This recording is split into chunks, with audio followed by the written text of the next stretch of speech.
Good evening readers, it's Tilly here from Tilly's Shelf and welcome to Bookish Bedtime.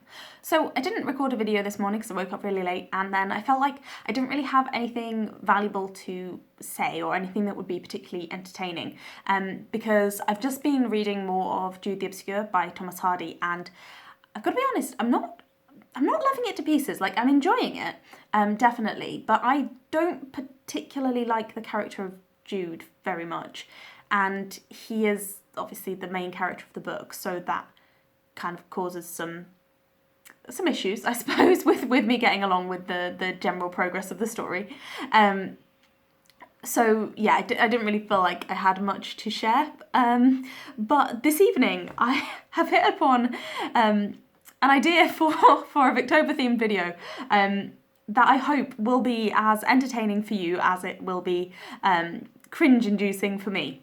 And that is, as I mentioned last week, I am going to be trying to participate in NaNoWriMo, so I'm going to be trying to write a novel in November, and the novel idea that I'm working on has quite a few characters who are teenagers, so I thought for the purposes of research and understanding what the brains of teenagers are like, just a tiny bit more, although whether my mind was ever typical, I thought I would reread some of my diaries. So this is, I used to write in these huge A4 diary format books.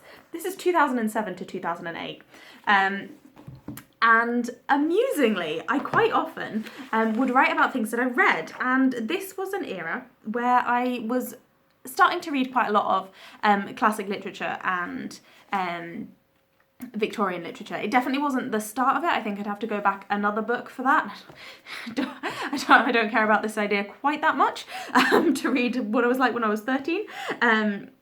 But at this stage, I know I'd read most of the Jane Austen books already, and I was kind of like working my way through some Victorian classics.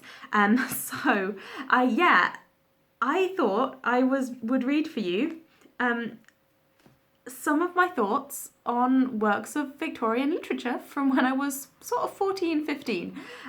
This is all going to be genuinely like quoted, read word for word. My handwriting back then was appalling, so I'm sorry if I stumble over any of it. But yeah, I hope it will produce some amusement. Book number 1, Tess of the D'Urbervilles. Saturday, September 20th, 2008. I have just finished Tess of the D'Urbervilles. Oh, I cried. Justice was done. What justice? Cruel justice. I should say spoiler warnings. He was a fine moralist, Thomas Hardy. I hardly thought anything could be more tragic and stirring than Anna Karenina. But Tess! Now what am I to do with myself for the rest of the day? Everything is menial in comparison to Tess. I do believe I am talking nonsense. I shall desist immediately. So, yeah, you may well be starting to get an idea of the slightly melodramatic teenager that I was. It continues. Monday, October 13th. My literary diet of the last few days was as follows. Twilight, New Moon and Eclipse by Stephanie Meyer. Emo chicklet about a girl who loves a vampire, which Caitlin lent to me and it seems half the literate girls in year 10 have read. Various random poems by Shelley and Keats. Another result of my hunt for Dracula, I dipped into a few of these and found them stirring, particularly those by Shelley, who I consider better. Wuthering Heights by Emily Bronte. This was mentioned in the emo book, and I realised that it didn't make any sense the first time I read it, so I'm reading it again and finding it compelling. And then we have got some more about Wuthering Heights. This entry is a real treat. If you let yourself become engrossed in it, if you let yourself believe in it and dive into the full menace of the soul of the story, it does not matter that it's hard to understand. Because the emotion between Cathy and Heathcliff is so absorbing and distressing, you feel yourself the shadow of their desires, and yet even that is a cut, a cleft. It is a love that one so rarely finds, only existing in fiction, only worshipped by the phraseology of, I cannot think of a word to describe it that is not pompous, like masters or geniuses, the authors. And they are only the ones everyone knows, and why should they not? When they are some of the most fearsome, passionate pieces ever to be brought to people's attention. It cannot truly be called a love. It is more a bond, but how pathetic that word is. like two unquenchable orbs of black matter joined irrevocably by a span of a hair's breadth wide, encased in two wiry, brothing flesh cases that can be burned. Those cases have been dragged back, used and bloodied into the elements, and shreds only remain to be cackled at by the crows. The orbs are still there, larger than they ever were, and the vortex binding them has only widened. Of course, there are other passions and other loves as strong as this, but none so incredible, none so to be yearned for, and none so to be spurned. Yeah. I promise you I didn't take any drugs when I was a teenager. And I was fairly tame. This was just a mention. I might try another chapter of North and South and try to sleep again. But I didn't write anything at all about what I thought of North and South, which is quite disappointing. And then because I came across it, there are just a couple of thoughts on Jane Austen. Jane Austen is, of course, not a Victorian author. But, yeah, I thought, it's the same category, and I'm not going to remember to do this all the way in Jane Austen, July 2021, so I hope you don't mind. This is Tuesday, December 1st. Mocks all of last week. So much time demanded for work, and so little time to be set aside for the better things in life, like writing and rereading Persuasion. I should be more like Anne. Anne is never proud with Mary. However, I have a new resolution not to read so much in school, in form time, etc., and to talk more instead, so that hopefully I feel less estranged from my compatriots. Apparently I used to read all the time in school, and then I didn't have any friends. Advice to teenagers. Read less? No, I wouldn't say that. I'd say read, because, those people in school, you'd never see them again anyway after a couple of years. And this is later in December, so I apparently went straight from Persuasion to Mansfield Park. I have more time to write, but it is 9:30. I have neither time nor energy. Oh, I have more to write, sorry, but it is 9:30. I have neither time nor energy. I am to Mansfield now. Oh, for a Henry Crawford. This is the only part I can bear to reread, but that is most exciting. But no Crawford would fall beyond his intentions for me. If I blushed as often as sweet, insipid Fanny, he would think I'd fallen into a vat of maroon food dye. Yours affectionately, Matilda. I addressed all of my... I used to address all of my diary writing as if it was addressed to, I guess, an imaginary friend. It's just really bad. And I can't believe I'm sharing this on the internet. Anyway, I really hope you have found that amusing. It's interesting because all of these books are still books that I know and cherish today. I would say my emotional responses are somewhat different. I still love Tess of the D'Urbervilles, and I find it like a very poignant story and a very interesting story, but my perspective on it as an older woman is very different on my perspective on it as a teenager.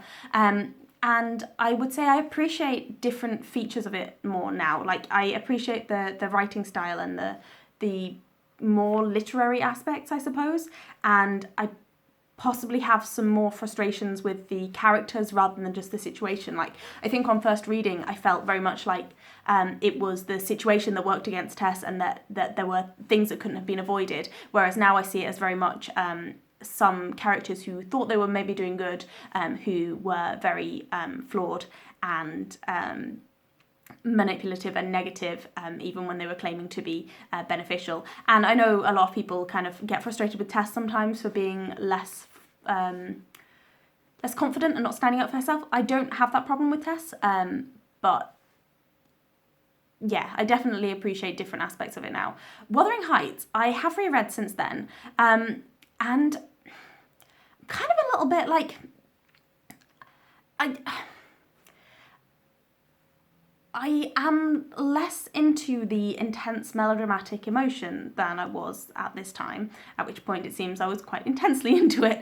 And because of that, I find that the very great barriers that the story has to even telling itself, like the way that the narrative is delivered, the very exaggerated Yorkshire accents of some of the characters that make it very hard to read, and just the excess, just make it less of a pleasurable reading experience. I don't really feel like it's a book that I can enjoy these days, and because I'm not reading it to study it in any way, then I don't see that there is a reason for me to read it again if I don't enjoy the reading experience of it. But I never remember having such a strong emotional response to Wuthering Heights as was in that extract. I've always remembered it as being a book that I've liked at times, but never really ranked as a favourite. But that was a very very passionate little review that I wrote. So it's weird that I've somehow blocked out of my memory that kind of emotional response that I had. And now I don't think that I would get that. But I guess that comes with being slightly less hormonal, I think. I still admire Anne Elliot. I still wish I was a little bit more Anne Elliot, more like Anne Elliot. So I would say my thoughts on Persuasion are relatively similar. But Mansfield Park is now, like I've put here, that the only part I can bear to reread is the bit with Henry Crawford. But now it's one of my favourite, out of 6. But I really, really love it as a Jane Austen book. And I think that's because I've read it so many times and I appreciate all of the characters more. And I don't just think of Fanny as sweet, insipid Fanny. I really think of her as somebody who's got quite a lot of inner strength, and somebody who is very similar to how I was as a teenager and as a young woman, somebody who maybe has a very strong sense of what she thinks is right and wrong, but really struggles to voice that. So it's interesting to see. I think as a teenager I really had a preference for the romantic storylines and the kind of Cinderella style tale of Henry Crawford falling in love with Fanny Price and actually wanting to marry her. I think that was the thing that I found exciting at the time. I really wish I'd written a little bit more about North and South, because obviously I just reread it, most of it this month, and I'd be really curious to be able to compare like year for year how my opinions have changed, but obviously I didn't bother to write it down, which is a shame. I've got another one of these to work through over the next couple of days. I'm not sure whether I can, because I'm getting quite tired of revisiting the experiences of my teenage self, because most of them are incredibly mundane and trivial, or they're really, really over-the-top reactions to very small events. See Wuthering Heights.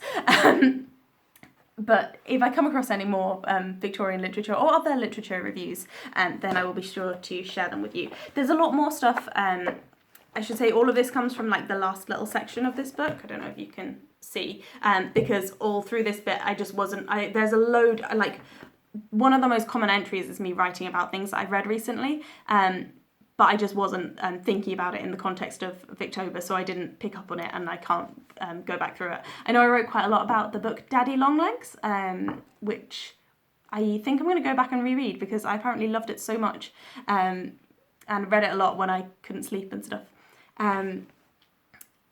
Anyway, I hope that was at least mildly amusing for you, and you don't dramatically change your opinion of me when knowing how absolutely ridiculous I was as a teenager.